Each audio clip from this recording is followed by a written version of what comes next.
नमस्कार, मेरा नाम ज्ञानेश्वर है और आपने देखना शुरू किया है लाइव सिटीजन। मेरे साथ रोज की तरह दिल्ली से जुड़ रहे हैं देश के जाने माने सीनियर जर्नलिस्ट अजीत द्विवेदी जी। अजीत जी, जब बिहार में एनडीए की सरकार बनी, महागठबंधन की सरकार खत्म हो गई, तो अब तो नीतीश कुमार बिल्कुल ही नए अवतार में दिख रहे हैं। हम इसे इस रूप में भी परिभाषित कर सकते हैं कि पहले दिन से ही भाजपा के दबाव में दिख रहे हैं। नीतीश कुमार का रौद्र रूप देखने को मिल रहा है और जैसी बातें कर रहे हैं, बिहार सरकार के आदेश जैसे निर्गत हो रहे हैं, वह भविष्य के लिए बहुत ठीक नहीं दिखता है। देखिए, कल ही मंत्रिमंडल सचिवालय ने कैबिनेट सेक्रेटेरिएट ने जिसके जिम्मे किसके जिम्मे है मंत्रिमंडल सचिवालय? मुख्यमंत्री नीतीश कुमार के जिम्मे है। उसने एक आदेश निर्गत किया कि महागठबंधन सरकार के 3 मंत्रियों, जिसमें डिप्टी सीएम तेजस्वी यादव भी शामिल है, उनके द्वारा 1 अप्रैल 2023 से लिए गए निर्णयों की समीक्षा की जाएगी। साथ में रामानंद यादव, जिनके पास खान विभाग था, माइंस, और तीसरे ललित यादव, जिनके पास पीएचडी था, तीनों ही यादव। तो 1 अप्रैल 2023 से लिए गए निर्णयों की समीक्षा की जाए। देखिए, मुख्यमंत्री ने विधानसभा में कहा था कि जिन लोगों ने गड़बड़ी की है उन्हें बख्शेंगे नहीं। उन्होंने यह भी कहा था कुछ लोग गड़बड़ करने में लगे थे। तो अब ये तेजस्वी यादव, ललित यादव और रामानंद यादव, संयोग कहें कुसंयोग कहें, तीनों ही यादव, और मंत्रिमंडल सचिवालय ने सारे अपर मुख्य सचिव और प्रधान सचिव को कह दिया है कि समीक्षा के लिए फाइल उपस्थापित करें। हम समझना ये चाहते हैं कि नीतीश कुमार का ये रौद्र रूप, इसके कई मायने भी हैं।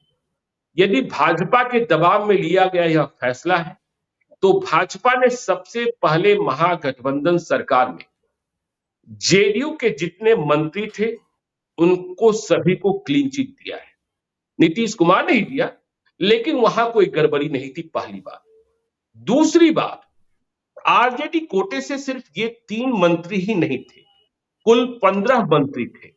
तो 3 के खिलाफ जांच, और बाकी शेष यदि हम नाम भी ले लें, तेजस्वी यादव मंत्री थे, आलोक मेहता थे, तेज प्रताप यादव थे, सुरेंद्र यादव थे, रामानंद यादव थे, कुमार सरबजीत थे, ललित यादव थे, समीर कुमार महासेठ थे, चंद्रशेखर थे, अनिता देवी थी, जितेंद्र कुमार राय थे, समीम अहमद थे, शाहनवाज थे, सुरेंद्र राम थे, इसराइल मंसूरी थे। और देखिए, तेजस्वी के पास कई विभाग थे और बड़े विभाग, बड़े बजट वाले। यदि शिक्षा विभाग की बात छोड़ दें तो तेजस्वी के पास जो विभाग थे, देखिए, हेल्थ 16,966 करोड़ रुपए का बजट, पथ निर्माण 5,918 करोड़ रुपयों का बजट था, नगर विकास 9,709 करोड़ रुपयों का बजट था, और ग्रामीण कार्य 11,568 करोड़ रुपयों का बजट। तो अब तो जब समीक्षा का आदेश हुआ है और सम्राट चौधरी और विजय चौधरी ने जो तलखी ले रखी है, ये बचेंगे नहीं। और ये यदि मंत्री नहीं बचेंगे तो समझना ये है क्या पदाधिकारी बच जाएंगे, क्योंकि ये ऐसे विभाग हैं जहां नीतीश कुमार की नाक वाले कई पदाधिकारी बैठे थे। मंत्री कोई नीतिगत निर्णय लेने के लिए स्वतंत्र होता है क्या? वह तो मसला कैबिनेट में आता है। और यदि गड़बड़ी हुई है तो आदेश किसने निर्गत किया? आदेश पर कलम प्राधिकारी का चलता है, न कि मंत्री का। अजीत जी, देखिए ज्ञानेश्वर जी, ये एक बहुत ही बिल्कुल नई परंपरा की शुरुआत है बिहार में, और एक बहुत ही खराब परंपरा की शुरुआत है ये कि आप पिछली सरकार के आप हटे नीतीश कुमार की ही उस सरकार के मुख्यमंत्री थे, वो सरकार उन्हीं के अधीन काम कर रही थी। और एक अगर सामूहिक उत्तरदायित्व का सिद्धांत होता है संसदीय व्यवस्था में, पार्लियामेंट्री जो व्यवस्था हम लोगों ने वेस्टमिंस्टर मॉडल अपनाया हुआ है शासन का, उसमें कलेक्टिव रिस्पॉन्सिबिलिटी का सिद्धांत चलता है, सामूहिक उत्तरदायित्व का सिद्धांत होता है। हालांकि अब उसको लेटर एंड स्पिरिट में माना नहीं जाता है, लेकिन कायदे से होना यह चाहिए है कि एक भी व्यक्ति की गड़बड़ी होती है तो पूरी सरकार इस्तीफा दे, और ये ब्रिटेन में हो चुका है। इसी को कलेक्टिव रिस्पॉन्सिबिलिटी का सिद्धांत कहते हैं। तो जिस सरकार के मुखिया नीतीश कुमार थे, उसी सरकार के आप चुनिंदा 3 मंत्रियों के विभागों के काम की समीक्षा करने जा रहे हैं। ये प्रशासनिक रूप से, नैतिक रूप से, राजनीतिक रूप से हर तरह से एक गलत मामला है। अगर अगर नीतीश कुमार कोई ऐसे मूक दर्शक रहने वाले मुख्यमंत्री नहीं है, नीतीश कुमार प्रोएक्टिव मुख्यमंत्री थे, जी। तो उनकी नाक के नीचे उनके मुख्यमंत्री रहते अगर किसी विभाग में कोई गड़बड़ी हो रही थी तो सबसे पहली जिम्मेदारी तो उनकी बनती है, मंत्री की जिम्मेदारी तो बाद में जी। आती है। ये इतने बड़े विभाग आपने बताए, इतने ज्यादा बजट वाले विभाग बताए, और इन विभागों की फाइल, कोई भी फाइल बिना कैबिनेट के अप्रूवल के तो नहीं मंजूर होती होगी, और कैबिनेट के मुखिया नीतीश कुमार बिल्कुल है, नहीं। तो फिर कैसे आप जिम्मेदारी से जी। बच जाएंगे? आप जिम्मेदारी से नहीं बच सकते हैं। तो ये एक ऐसा अनसीन टेरेन है, एक ऐसा अंधकारमय क्षेत्र है जिसमें किसी को पता नहीं है कि घुसने के बाद क्या होगा, कहां पहुंचेंगे, किस ट्रैप में फंस जाएंगे, किस जी। जगह जाके फंसेंगे, ये पता नहीं चलेगा। अभी उसमें सिर्फ एक एक संभावना हमको ये दिख रही है, जो हमने वो चिट्ठी देखी, आपने भेजी चिट्ठी, उसके बाद ही हम देखे उसको, हमको समझ आया। जी। तो अभी सिर्फ समीक्षा के लिए फाइल मंगाई जा रही है। इसका मतलब कि ये किसी न किसी लेवल पर एक दबाव की राजनीति का भी एक तरीका है कि दबाव की राजनीति करें, और जो सबसे बड़ा नेता है मुख्य जी। विपक्षी पार्टी का, उसके ऊपर तलवार लटकाएं। उसको सिर्फ डराने का मामला है ये अभी तक जो दिख रहा है, क्योंकि हम लोग आमतौर पर देखते रहे हैं कि भ्रष्टाचार के मामलों में सीधा विजिलेंस की इंक्वायरी लिख दी जाती है। तो अगर विजिलेंस की इंक्वायरी बिल्कुल। लिख दी जाती तो फिर मुकदमा दर्ज होता, एफआईआर होता, और फिर आपराधिक नजरिए से, एक आपराधिक मामला तलाशने के नजरिए से उसकी जांच होती। अभी विभागीय समीक्षा, अब तो यही हो रहा है ना अजीत जी, अब तो यही हो रहा है ना, समीक्षा होगी, गड़बड़ी पकड़ी जाएगी। और मेरा सवाल तो वही है, क्या सिर्फ 3 मंत्री, तेजस्वी यादव, रामानंद यादव और ललित यादव, तीनों यादव, बाकी जो 12 मंत्री आरजेडी के थे वे पाक साफ थे, उन्हें आपने क्लीन चिट दिया? क्या जेडीयू के तमाम मंत्री सभी साफ सुथरे थे? तो ये 3 मंत्री, और जो संचिकाएं अब उपस्थापित की जाएंगी वहां गड़बड़ियां पकड़ी जाएंगी, सूंघी जाएगी।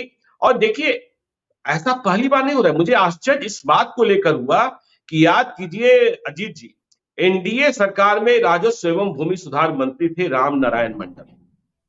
तब सुशील कुमार मोदी ही डिप्टी सीएम थे, तबादला कर भाग गए, उन्हें खोजा जा रहा, और जब नहीं मिले तो मुख्यमंत्री ने आदेश निरस्त किया था। तब ऐसा कोई आदेश, ऐसी कोई समीक्षा या विजिलेंस जांच की बात नहीं हुई। फिर याद कीजिए 2020 में राम सूरत राय बने राजस्व भूमि सुधार मंत्री, उनके द्वारा किए गए तबादले भी निरस्त किए गए थे। याद कीजिए इसी महागठबंधन सरकार में आलोक कुमार मेहता राजस्व भूमि सुधार मंत्री, उनके द्वारा किए गए तबादले निरस्त किए गए। तो आलोक मेहता तो समीक्षा से बच गए, लेकिन तेजस्वी यादव, रामानंद यादव और ललित यादव समीक्षा से नहीं बचे। तो ये एक इशारा है, और मुझे साफ साफ लगता है कि भाजपा के दबाव की राजनीति है, और आगे चलकर कुछ भी हो सकता है। देखिए, ये आपने पहले अपने ओपनिंग रिमार्क्स में भी कहा कि ये भाजपा के ब्रांड की वो पॉलिटिक्स कर रहे हैं, पहले दिन से दबाव में दिख रहे हैं। नीतीश कुमार इस बार जब लौटे हैं भारतीय जनता पार्टी के साथ एनडीए में, तो तब से वो इस तरह की राजनीति कर रहे हैं, इस तरह के बयान भी दे रहे हैं, छोड़ेंगे नहीं। और जितनी तेजी से लोगों को पकड़ा गया, इंटेलिजेंस की और सेंट्रल एजेंसीज की भी मदद लिए जाने की खबर थी, जब विश्वास मत के पहले सेंट्रल एजेंसीज की भूमिका और राज्यों की एजेंसी की भूमिका, जिस तरह से विधायकों को पकड़ा गया, दूसरी पार्टियों के विधायकों को मनाया गया, तो वो एक तरह की राजनीति की हर तरह के उपाय करके और किसी तरह से हमको जीतना है, ये नीतीश कुमार के ब्रांड की पॉलिटिक्स नहीं है। नीतीश कुमार को कभी इसकी जरूरत नहीं पड़ी थी इसके पहले, जबकि इन तमाम चीजों का इस्तेमाल भारतीय जनता पार्टी अलग अलग तरीके से करती रही है, हमेशा करती रही है। और अभी भी राज्यसभा चुनाव में कई जगह उसने जो अतिरिक्त उम्मीदवार उतारे हैं, उनकी जीत के लिए इसी सब तरह के उपाय किए जाएंगे। तो भाजपा इस तरह के उपाय करती है। अभी हम लोगों ने देखा कि कैसे छत्तीसगढ़ की सरकार गई और मुख्यमंत्री का नाम आरोप पत्र में शामिल हो गया, ईडी के आरोप पत्र में। तो ये जैसे ही सरकार में आती है भारतीय जनता पार्टी, अपोजिशन के नेताओं के खिलाफ, खासतौर से जो बड़े नेता हैं, उनके ऊपर शिकंजा कसने की कोशिश होती है, किसी न किसी तरह से उनको किसी न किसी मामले में उलझाने का प्रयास होता है। एक बार जब आप उलझा दीजिए तो भले कार्रवाई कुछ भी करिए, लेकिन वो फिर मामला लंबा चलता है। फिर जो दाग लगता है वो बहुत समय तक लगा रहता है। और ये भारतीय जनता पार्टी के इस नैरेटिव को सूट करता है कि विपक्ष के सारे नेता भ्रष्ट हैं। इस बात को ये बात सूट करती है भारतीय जनता पार्टी को, चूंकि प्रधानमंत्री का एक मेन जो जो प्लांक है, पोल का प्लांक जिसको बोलते हैं, जो एजेंडा है वो करप्शन का है, ईमानदारी का, अपने कि हम ईमानदार हैं जी, और विपक्ष के सारे नेता भ्रष्ट हैं। हम्म, अभी तक आप देखिए तेजस्वी हम्म, यादव के ऊपर जो भी आरोप लगे हैं, उनके ऊपर निजी अपने काम को लेकर के कोई भी आरोप नहीं है। उनके ऊपर आरोप उनके हम्म, पिता के समय के हैं कि लालू यादव जब मंत्री थे, रेल मंत्री, तब उस समय बहाली की थी तो संपत्ति तेजस्वी यादव के पास है, या आय से अधिक संपत्ति उनके पास है। 2 बार वो उप मुख्यमंत्री रहे और उनके काम को लेकर के कोई जी, आरोप नहीं है। तो अब आप ये समझिए कि अब हम्म, ये दाग उनके ऊपर लगेगा, अगर ये आरोप, अगर अभी समीक्षा होती है, विभागीय समीक्षा होती है और उसके बाद किसी गड़बड़ी को पकड़ के देखिए, अगर समीक्षा के लिए फाइल बुलवाई जा रही है, मंगाई जा रही है, तो अगर कोई गड़बड़ी हुई है तो पहले से पता होगी मुख्यमंत्री को, उनके सचिवालय के जो अधिकारी हैं उनको पता होगी कि क्या गड़बड़ी हुई है इसमें। वो तो फाइल आते जी। ही पकड़ लेंगे, अगर कोई गड़बड़ी है तो पकड़ने के लिए बहुत दिमाग लगाने की जरूरत नहीं है। नहीं, तब क्यों नहीं रोकी गई, इस इन गड़बड़ियों को तब क्यों नहीं रोका गया? और वहां जिन जिन विभाग की बात हो रही है, वहां नीतीश कुमार के बहुत ही खास पदाधिकारी लोग बैठे रहे हैं, चाहे प्रधान सचिव की भूमिका में, चाहे अपर मुख्य सचिव की भूमिका में। वे कैसे बच सकते हैं कि मंत्री जी ने गलती कर दी और उन्होंने आदेश निर्गत कर दिया, या मंत्री जी ने जैसी मर्जी व्यक्त की वैसी संचिका बनाकर उपस्थापित कर दी? ये बड़ी बात है, जी जी। हाँ, हाँ, तो ये तो है ही बड़ी बात है। तो हम लोग पहले पहली लाइन से इस बात को कह रहे हैं कि बड़ी बात है, नई बात है बिहार के लिए, और राजनीतिक नैतिकता, प्रशासनिक व्यवस्था, शासन व्यवस्था किसी के लिए अनुकूल नहीं है, अच्छी नहीं है। अगर जो जी, हमने पहले जी, कहा कि नीतीश कुमार मूक दर्शक बन बैठे रहने वाले मुख्यमंत्री नहीं थे। अगर उनके नीचे उनका कोई मंत्री हम्म, किसी तरह की गड़बड़ी कर रहा था, तो ये उनके संज्ञान में कैसे नहीं आया? सबसे पहला सवाल तो उनके ऊपर उठेगा ना, उनकी काबिलियत के ऊपर, उनकी क्षमता जी, के ऊपर सवाल उठेगा। कि अगर बिल्कुल, आपको पता नहीं चला कि आपका कोई मंत्री गड़बड़ी कर रहा है, तो आप किस हैसियत से वहां बैठे जी, हुए थे? आप मतलब आपकी क्या ईमानदारी की जो आप बात करते हैं वो कैसे बची रह सकेगी, अगर आपने देखा कि आपकी आंखों के सामने हुआ या आपने नहीं देखा? अगर आप नहीं देख पाए जी, तो आपकी कार्य क्षमता पर सवाल है, और अगर आपने देखते हुए बिल्कुल, आनंद लिया तो ये आपकी ईमानदारी पर सवाल है। तो दोनों तरह से तो सवाल नीतीश हम्म, कुमार के ऊपर उठ रहे हैं, दोनों तरह से सवाल उनके अधिकारियों के ऊपर उठ रहे हैं। और हम लोग इसी प्रोग्राम में कई बार ज्ञानेश्वर जी चर्चा कर चुके हैं कि नीतीश कुमार की सरकार का कामकाज उनके पदाधिकारियों के जरिए चलता है। अधिकारी हैंडल करते हैं जी, तमाम चीजों को, और उन अधिकारियों को हैंडल किया जाता है सीएमओ से।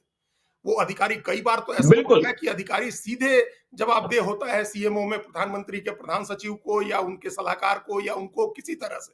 ये एक ब्यूरोक्रेसी का सिस्टम बना हुआ नहीं, है, अजीत जी अभी देखिए ना, बना अजीत हुआ है। जी अभी देखिए ना, अभी तेजस्वी यादव जब विधानसभा में भाषण कर रहे थे, तो उन्होंने 3 पदाधिकारियों का नाम लिया कि मैं कोई फैसला लेना चाहता था, मैं कुछ करना चाहता था, चाहे बात रोजगार की हो या वेतन बढ़ोतरी की हो, रोजगार देने की हो। मुख्यमंत्री की ओर से कहा जाता था दीपक बाबू से बात कर लीजिए। जब हमने स्वास्थ्य विभाग में बहालियों की बात की, तो कहा गया कि एस सिद्धार्थ से बात कर लीजिए, प्रत्यय अमृत से बात कर लीजिए। तो डिप्टी सीएम को भी प्राधिकारियों से बात करनी होती थी, मुख्यमंत्री के कहे अनुसार, कि वे जब करेंगे, तो जब प्राधिकारी ही, और देखिए जो भी विपक्ष में रहा है बिहार में, चाहे वह बीजेपी, चाहे वो आरजेडी, बिहार में अफसरशाही है, यह आरोप लगाया जाता रहा है। देखिए, ये नीतीश कुमार के राज की सबसे बड़ी पहचान रही है कि उस नीतीश कुमार के हम्म, राज में 2005 के बाद से नेताओं की हैसियत लगातार कम होती है। नेताओं की बात कोई जी, अधिकारी नहीं सुनता है। यहाँ तक कि विधायकों और हम्म, मंत्रियों की बात जिले में बीडीओ, सीओ तक नहीं सुनते, कलेक्टर, एसपी तो छोड़ दीजिए। तो हम्म, सचिव क्या बात सुनेगा? जी, सचिव किसी को मंत्री बना दिए, सचिव बात हम्म, नहीं सुनता था, क्योंकि एक बात उसको पता थी कि सरकार किसी की रहे, मुख्यमंत्री नीतीश कुमार को रहना है। तो उसकी सारी जी, लॉयल्टी, अधिकारी की सारी निष्ठा नीतीश कुमार के प्रति होती थी। तो अगर किसी हम्म, विभाग में कोई गड़बड़ी हुई है, तो पहला ठीकरा, पहली जांच तो उस अधिकारी की होगी। और जब अधिकारी की जांच होगी तो हम्म, फिर मुख्यमंत्री सचिवालय का भी के ऊपर भी आंच आएगी, क्योंकि मुख्यमंत्री सचिवालय की तरफ से डायरेक्टली मॉनिटर किया जाता था इन तमाम चीजों को। तो ये एक जी, बड़ा, एक ऐसा विशियस साइकिल है, दुष्चक्र जिसको बोलते हैं। एक ऐसा दुष्चक्र है कि जिसमें घुसने के बाद कौन फंसेगा, कौन बचेगा, और ये कहां तक बात जाएगी, इसको कोई नहीं कह सकता, कोई इसका अंदाजा नहीं लगा सकता। इसलिए हमने कहा कि अनसेन अनसीन टेरेन है, जिसके बारे में किसी को अंदाजा नहीं है, क्योंकि जी, बिहार में ऐसा नहीं होता रहा है। हम्म, और अभी कोई गारंटी नहीं है कि अगली बार जब ये परंपरा शुरू हो जाएगी तो वो परंपरा कहां तक जाएगी। कोई जरूरी नहीं है कि अब ये कोई अमर होकर नहीं आया है, ना कोई पट्टा लिखवा के आया है जीवन भर का सरकार में रहने का। जब आप सरकार से बाहर होंगे जी, तो फिर जांच की बात हो जाएगी। अभी आपने पथ निर्माण भी कहा, सिर्फ 1.5 साल तेजस्वी यादव पथ निर्माण मंत्री थे, उसके पहले लगातार पथ निर्माण का विभाग भारतीय जनता पार्टी के पास रहा है, तो उसकी जांच क्यों नहीं होगी? स्वास्थ्य विभाग भी हमेशा भारतीय जनता पार्टी के पास रहा है, तो उसकी जांच क्यों नहीं होगी? फिर शुरू से जांच कराइए, फिर या तो इस विधानसभा में पिछले जो 3 सवा 3 साल बीते हैं उसकी जांच कराइए सबकी। पथ निर्माण में भी अगर जांच, आप स्पेसिफिक एक पीरियड देख रहे हैं, एक फाइनेंशियल ईयर आप देख रहे हैं जो 2023 1 अप्रैल से शुरू हो रहा है, आप उस फाइनेंशियल ईयर को देख रहे हैं। अगस्त में नई सरकार बनी थी, अगस्त में नीतीश कुमार गए थे आरजेडी के साथ, अगस्त 2022 में, तो उस समय जो फाइनेंशियल ईयर चल रहा था 2022-23 का जो फाइनेंशियल ईयर था, उस फाइनेंशियल ईयर की जांच क्यों नहीं कराई जा रही है? उस फाइनेंशियल ईयर में भी नहीं, इसका मतलब ये भी निकल रहा है नहीं, इसका मतलब तो अजीत जी ये भी निकल रहा है ना कि 2022 के अगस्त महीने से लेकर मार्च 2023 तक आरजेडी के ये सारे मंत्री ईमानदार थे, बाद में भ्रष्ट बने। और देखिए मैंने क्यों कहा कि नीतीश कुमार का रूप जो है वह दूसरा बदला हुआ दिखाई पड़ रहा है। देखिए जब महागठबंधन की सरकार बनी तो पहले आदेश निर्गत हुआ कि बीजेपी के जितने विधायक हैं मंत्री वाले बंगले में थे उन्हें खाली करा दिया, लेकिन बाद में नीतीश कुमार ने मुरव्वत कर दी, सारे जो पूर्व मंत्री हो गए थे बीजेपी वाले उन्हें रहने दिया गया। पहली बात देखिए, यदि हम इतिहास पे जाए, चारा घोटाले की जांच को भी याद करें तो ऐसा नहीं हुआ था कि सिर्फ मुख्यमंत्री लालू यादव जेल गए थे, तब तत्कालीन डेवलपमेंट कमिश्नर, तत्कालीन एएसडी के प्रधान सचिव और डायरेक्टर्स, तमाम प्राधिकारी, क्योंकि मैं बार बार कह रहा हूं कि यदि तेजस्वी यादव ने गलती की है, रामानंद यादव ने गलती की है, ललित यादव ने गलती की है, तो उनसे कम कसूरवार प्राधिकारी नहीं है जो अब भी, क्या समीक्षा होनी है तो उन प्राधिकारियों के रहते हुए समीक्षा होनी चाहिए, यह भी एक बड़ा सवाल है।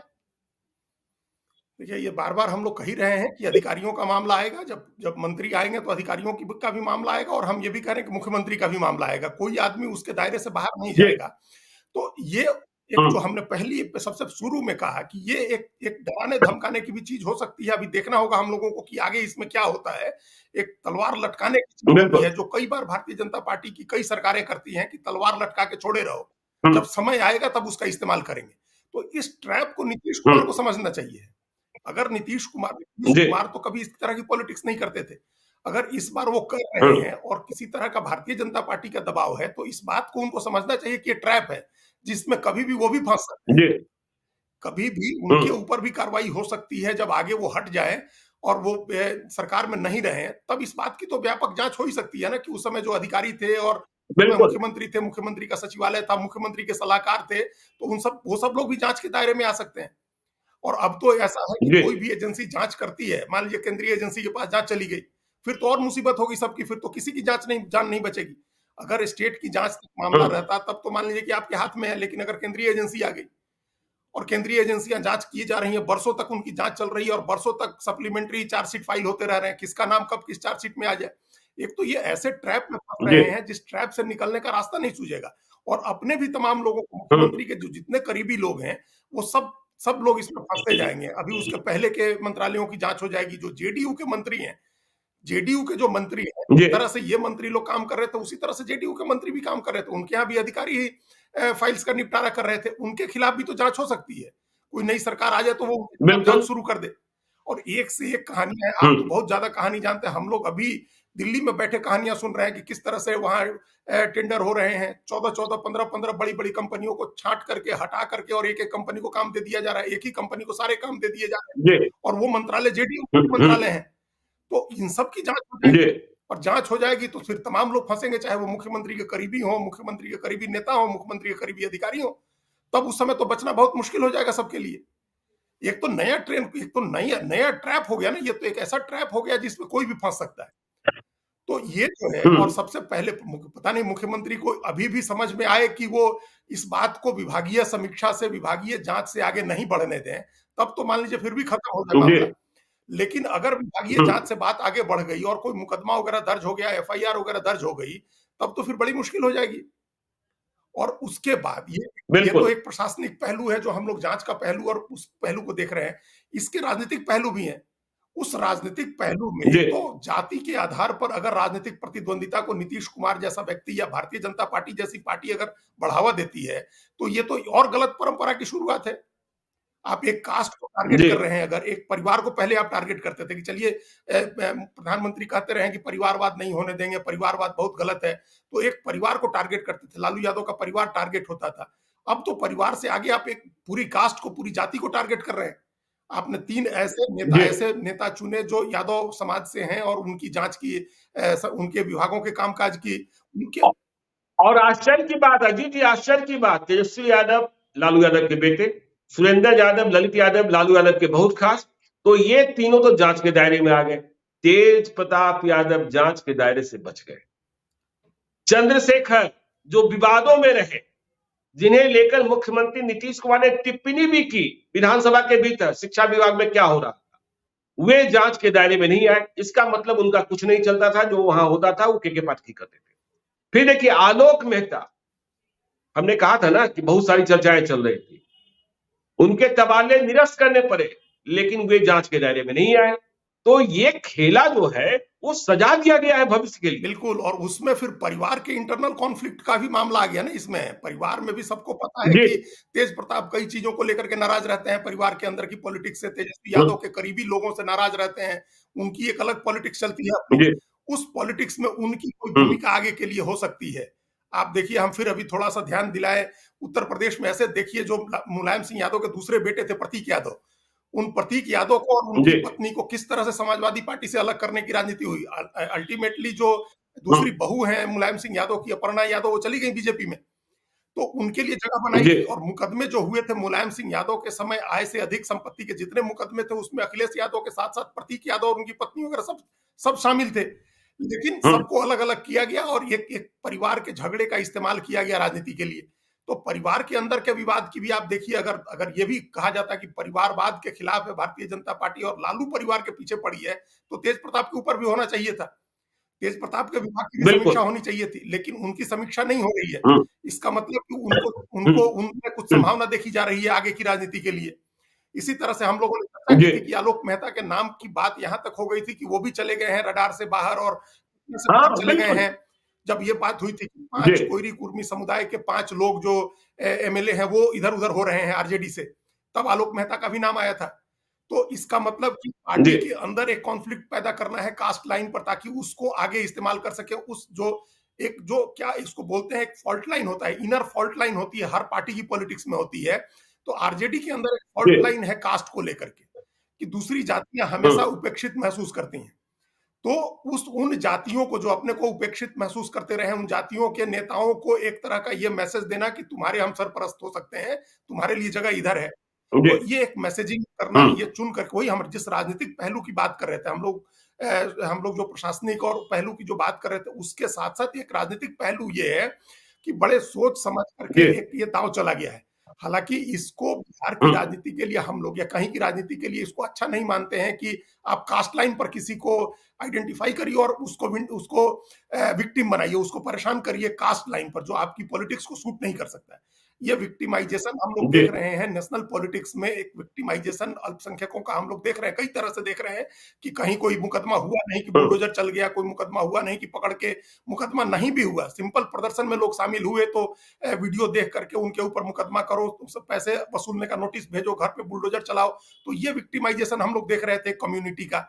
अब उस तरह का हम एक कास्ट का देख रहे हैं कि कास्ट का विक्टिमाइजेशन इस तरह से किया जा रहा है कि उसको पकड़ के और उसके खिलाफ एक राजनीतिक मकसद से कार्रवाई हो रही है या कार्रवाई इनिशिएट करने की कोशिश हो रही है।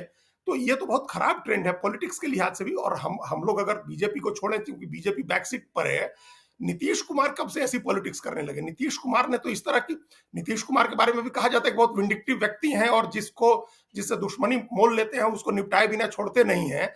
लेकिन वो तो पर्सनल बात होती है ना, निजी बातें होती हैं। कई बार निजी तौर पर किसी से आप आहत हो गए, आप नाराज हो गए तो ऐसा कर रहे हैं। राजनीतिक मकसद के लिए इस तरह के काम नीतीश कुमार कब करने लगे? नीतीश कुमार का नहीं, याद कीजिए ना अजीत जी, याद कीजिए, अजीत जी याद कीजिए, जीतन राम मांझी को नीतीश कुमार ने ही मुख्यमंत्री बनाया था और जीतन राम मांझी को नीतीश कुमार ने ही हटाया। और जब जीतन राम मांझी हटाए गए थे मुख्यमंत्री पद से, तो नीतीश कुमार ने क्या क्या नहीं कहा था, क्या क्या हो रहा था, कैसे कैसे फैसले हो रहे थे, कौन कौन सा खेल चल रहा था, लेकिन तब कोई समीक्षा और जांच का आदेश नहीं हुआ था। लेकिन आज बदली हुई परिस्थितियों में, बदले हुए भाजपा के साथ चूंकि नीतीश कुमार है तो फैसले हो रहे हैं। देखिए, अभी भी आपने ठीक याद दिलाया, जीतन राम मांझी से बहुत नाराज थे नीतीश कुमार जब वो मुख्यमंत्री जी थे, और एकदम वो मानते थे कि हमारे साथ धोखा हुआ है। मतलब अब किस पर यकीन करे आदमी। ये मुख्यमंत्री की, ये नीतीश कुमार के सब थे जब वो मांझी को मुख्यमंत्री जी बनाने के बाद और परेशान हो गए थे तब। और अभी भी वो नाराज होते हैं। तो अभी विधानसभा में कह रहे थे कि हमने इस मूर्ख आदमी को मुख्यमंत्री बना दिया था। नाराजगी होती है, उस नाराजगी, मैं स्वयं मूर्ख हाँ, था। मैं स्वयं मूर्ख था कि मैंने इस आदमी को मुख्यमंत्री बना दिया था। जी तो ये सब बातें भी कहते हैं, लेकिन कोई विंडिक्टिव कार्रवाई नहीं हुई थी कि उसके खिलाफ कार्रवाई करो, जांच करो, उसके फैसले को पलट दो। ये सब चीजें नहीं होती हैं। ये सब नीतीश कुमार नहीं करते थे। अब बीजेपी के साथ भी जी रहते थे, तब भी जब दूसरी बार भी बीजेपी के साथ लौटे 2017 में, तब भी उन्होंने 15 से 17 जो आरजेडी के साथ सरकार चलाई थी, उसमें किसी मंत्री के कामकाज की समीक्षा नहीं की थी। तब भी तेजस्वी यादव उप मुख्यमंत्री थे और उनके पास बड़े विभाग थे, और तेज प्रताप के पास भी बड़े विभाग थे। कोई जांच नहीं हुई थी। अब क्या बदल गया? तो अब ये बदला है कि नीतीश कुमार पहले से कमजोर हो गए हैं, और एक किसी न किसी वजह से वो बीजेपी की बात मानने को मजबूर हो रहे हैं। इसीलिए उस जी तरीके से, उस ब्रांड से वो पॉलिटिक्स कर रहे हैं, और एक ऐसे ट्रैप में फंसते जा रहे हैं जिसमें कई ऐसे लोग भी फंस जाएंगे जिनको नीतीश कुमार बचाना चाहेंगे, लेकिन उनके हाथ में कुछ नहीं रह जाएगा। तो एक तो वो एक जी पहलू है ही। एक राजनीतिक रूप से भी बहुत खराब मैसेज जाएगा। अभी भी लोकसभा का चुनाव है, बीजेपी को भी सोचना चाहिए है कि एक तरफ वो यादव मतदाताओं को आकर्षित करने के लिए, उनका 30% 40% वोट हासिल करने के लिए 10 तरह के उपाय कर रही है। मोहन यादव के दौरे जी करा रही है, यादवों के सम्मेलन करा रही है, और दूसरी तरफ चुनाव के नंदकिशोर यादव को विधानसभा अध्यक्ष बना रही है। किशोर यादव को विधानसभा अध्यक्ष बनाया है। नित्यानंद राय केंद्र सरकार में गृह मंत्रालय में राज्य मंत्री हैं। इतनी बड़ी जिम्मेदारी दी है। किसानों के साथ पंजाब में बात करने के लिए जो 3 मंत्री चुने गए हैं, उसमें एक नित्यानंद राय हैं। तो इतना बड़ा कद बना रहे हैं। एक तरफ ये पॉलिटिक्स कर रहे हैं, दूसरी तरफ यादवों के अंदर जिस परिवार को लेकर के, जिन लोगों को लेकर के एक आत्मीयता का भाव है बिहार में, आप उसके ऊपर कार्रवाई कर रहे हैं, चुनिंदा कार्रवाई कर रहे हैं। अगर इन जनरल आदेश होता कि पिछली सरकार में जो भी फैसले हुए हैं उन सारे फैसलों की समीक्षा होगी, तो कोई बात नहीं थी। तब भी पता नहीं, तो ये ऑप्टिक्स के लिए भी हमको लग रहा है कि ये बहुत प्लान्ड वे में जानबूझ करके किया गया। इसमें कोई अनजाने में नहीं हुआ है। ये अगर होशियारी, अगर मैसेज नहीं देना होता, तो क्या ज्ञानेश्वर जी दिक्कत थी कि आप कह दीजिए कि सभी मंत्रियों के काम की समीक्षा होगी, और उस समय आप जिसको फंसाना होता उसको फंसाते, जिसको पकड़ना होता उसको पकड़ते कि भाई इतने विभागों की जांच हुई है, उसको ये गड़बड़ी पकड़ी गई है। लेकिन आपने वो नहीं किया, आपने जनरलाइज नहीं किया इसको, आपने स्पेसिफिक किया, आपने चुनिंदा मंत्रालय बताए, चुनिंदा मंत्री बताए, और कहा कि इनके विभागों की हम जांच करेंगे। तो ये ऑप्टिक्स के लिए होता है कि आपने एक मैसेज। देखिए जी अजीत जी, आपको हम याद दिलाते हैं अगस्त 2022 जब महागठबंधन की सरकार बन रही थी, उस रात को देखिए बीजेपी के 3 मंत्रियों के बारे में बहुत ही सरेआम चर्चे थे कि इन्होंने खूब कुछ किया है, बहुत कमाया है और बहुत तरीके की गड़बड़ियां की है। और जब महागठबंधन की सरकार बन रही थी तो लालू यादव एक संदेश देना चाहते थे बीजेपी के मंत्रियों को दंडित कर, लेकिन नीतीश कुमार तैयार नहीं हुए थे। मुझे याद है वो रात को नीतीश कुमार ने पुलिस महकमे के एक बड़े अधिकारी को बुलाया था, और वे अधिकारी, पुलिस के बड़े पदाधिकारी पहुंचे सीएम के पास। फिर रात को बंद दफ्तर खुला उस बड़े पुलिस पदाधिकारी का। इसके बाद इतना हड़कंप मच गया था कि भाजपा कोटे के सारे मंत्री अपने बंगले को साफ कर रहे थे कि कहीं रात को पुलिस न पहुंच जाए और कहीं कोई छापेमारी न हो जाए। वे 3 तो परेशान थे ही। अब देखना होगा कि वे 3 जो है इस बार मंत्रिपरिषद विस्तार में शामिल किए जाते हैं कि नहीं किए जाते हैं। तब नीतीश कुमार ने यह नहीं किया था। अभी आपने देखा राज्यसभा के चुनाव में बीजेपी की ख्वाहिश थी कि 7वें उम्मीदवार को हम 36 सीट के लिए उतार देते हैं, लेकिन नीतीश कुमार तैयार नहीं हुए। लेकिन इसके लिए नीतीश कुमार तैयार हो गए कि तेजस्वी यादव, रामानंद यादव और ललित यादव के विभाग के निर्णयों की समीक्षा होगी। क्या इन तीनों से ही सबसे ज्यादा परेशान थे नीतीश कुमार? देखिए, ये नीतीश कुमार को एक बात और इस मामले में समझनी चाहिए ज्ञानेश्वर जी, कि ये उनके लिए रास्ता बंद करने की बात हो जाएगी। अभी कल ही लालू यादव ने कहा कि हमारे दरवाजे खुले रहते हैं। उनके दरवाजे नीतीश कुमार के लिए खुले रहते हैं हमेशा, और बीजेपी चाहती है कि नीतीश कुमार का उनके लिए वह दरवाजा बंद हो जाए। इस बात को पता नहीं कैसे नीतीश कुमार और उनके सलाहकार नहीं समझ रहे हैं कि आप लालू यादव पर तो जो आरोप लगाते रहिए, लालू यादव के ऊपर आरोप लगे हुए हैं, पहले से 1997 से आरोप लगे हुए हैं, और उन आरोपों का मुकाबला कर रहे हैं, अपने मुकदमे झेल रहे हैं, सजा काट रहे हैं। लेकिन कोई पिता ये कैसे चाहेगा कि उसके बेटे के ऊपर भी आप उसी तरह से ट्रीट करें, उसके बेटे के ऊपर भी आप जबरदस्ती चुनिंदा तरीके से कार्रवाई करके और आरोप लगाएं भ्रष्टाचार के। तो जो लालू यादव कह रहे थे जी कि दरवाजा खुला रहेगा, वो तो दरवाजा बंद भी कर सकते हैं ना अब, कि भाई आप अगर इस तरह से बिल्कुल। विंडिक्टिव कार्रवाई करेंगे चुन चुन करके और मेरे परिवार के सदस्यों पर, मेरे बेटे पर आप कार्रवाई करेंगे, तो ये हो सकता है कि बीजेपी की रणनीति हो, बीजेपी ऐसा चाह रही हो कि ये दरवाजा नीतीश कुमार के लिए बंद करवा दिया जाए। और अगर अगर घुस जी गए इस मामले में, अगर कोई एफआईआर हो गई, विभागीय जांच तक तो ठीक है, लेकिन विभागीय जांच के बाद अगर कोई एफआईआर हो जाती है और विजिलेंस को मामला जाता है, तो आप देख लीजिएगा कि उसी दिन से बीजेपी ये मांग शुरू करेगी कि मामले की सीबीआई जांच हो, मामले की ईडी से जांच। और जब अगर ऐसा हो गया, कोई आदमी पीआईएल लेकर के कोर्ट में चला जाएगा, आप देखिए इस पर कितनी कितनी संभावनाएं हो सकती हैं, कितनी चीजें हो सकती हैं। कोई आदमी पीआईएल लेकर के कोर्ट में चला जाए कि सरकार खुद ही जांच करा रही है, इन विभागों की जांच सीबीआई से कराई जाए, फिर नीतीश कुमार के हाथ में क्या रह जाएगा? उन्होंने तो पंडोरा बॉक्स खोल दिया। अब 6-7 मंत्रालयों की जांच के लिए अगर सीबीआई और कोई कोर्ट में हाई कोर्ट का जज बैठा है, वो सीबीआई इंक्वायरी ऑर्डर कर दे, फिर सरकार क्या करेगी? फिर तो सीबीआई हो जाएगी, फिर तो नीतीश कुमार के हाथ में कुछ नहीं रह जाएगा। फिर तो उनके नियुक्त किए हुए, उनके बहुत चहेते, बहुत करीबी सारे अधिकारी जो आज सीनियर अधिकारी हैं, सब जांच के दायरे में आ जाएंगे। मंत्री तो आएगा ही, मंत्री तो आएगा, लेकिन सारे अधिकारी जांच के दायरे में आ जाएंगे। और जितने लोगों ने काम किया है, जितने ठेकेदार हैं, जितने कॉन्ट्रैक्टर हैं, वो सब आप यकीन मानिए कि सब लोग जेडीयू से के नजदीकी वाले लोग रहे हैं, सब लोग बीजेपी से नजदीकी वाले लोग भी रहे हैं जो काम कर रहे हैं वहां। यहाँ बिहार के नहीं तो हैदराबाद के हैं, महाराष्ट्र के हैं, कर्नाटक के हैं, उन सब से कहीं ना कहीं करीबी है दूसरी पार्टियों की। फिर उन सब नहीं, इसी सवाल पर हम आते हैं। अजीत जी, बिल्कुल आपने सही कहा। देखिए, अब स्टेबिलिटी और इंस्टेबिलिटी सरकार के फैसले से, मंत्री चाहे जो हो, फैसला विभाग करता है, सरकार करती है। तो यदि आप इस तरीके से फिर से, जिन्हें आपने काम दिया, जिन्होंने अपना निवेश आगे बढ़ाया, काम बढ़ाया, और अचानक से, अब देखिए कल रात से ही लोग चिंतित हो गए हैं, क्या होगा पता नहीं। यदि चढ़ावे की परंपरा है तो क्या फिर से चढ़ावा चढ़ाना होगा? यह भी एक सवाल बाजार में चल रहा है। क्या इसके पीछे उद्देश्य यही है? तो स्टेबिलिटी और इंस्टेबिलिटी, जो आदमी बिहार में काम कर रहे हैं, जिन्होंने निवेश किया है, वे अपने को रोकेंगे।